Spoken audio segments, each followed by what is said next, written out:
Good day po. Ang ating pong devotion sa oras pong ito ay makikita po siya sa Philippians chapter 4, verse 6 to 7, NIV version.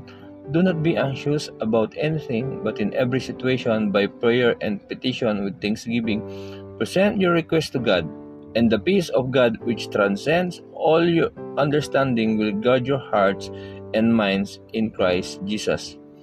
So, yung pong Philippians 4, 6 to 7, reminds us or remind me what's true and real. It reminds me to always pray and change my perspective and remember that I am not in control, but God is in control, and God will going to help me and protect me and help me with what comes my way in life. And it reminds me to take hold of my thoughts that throw out the lies and replace them with His truth. Kung sasabihin po natin sa Panginoon kung ano ating mga kailangan, kung ano ating pasalamatan siya sa lahat ng kanyang ginawa. Pagkatapos ay mararanasan natin ang kapayapaan ng Diyos na higit sa anuman.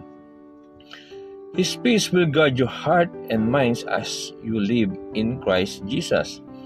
So dito po makikita po dito na yung pong don't be anxious about anything, know that He is in control. Instead of dwelling on your worries, trust in Him to guide you and provide everything you need. Tell your concerns, desire, and needs. Be open and honest to talk with Him with a humble heart. Ask for wisdom and intervention. Acknowledge all the good God has done in your life. So far, He walked you every day. Every breath you take is a reminder of His love and grace. Every day you have something to be grateful for. When you surrender your anxieties to God, He will give you peace. It will guard your heart and mind. True peace is not based on your circumstances but in your trust in God.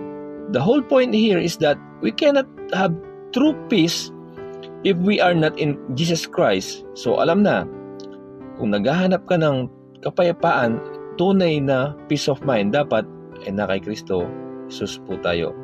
So ito pong verse na ito ay pwede pong palitan yung ating view sa pamamagitan ng anxiety, prayer, gratitude, and experience God's peace.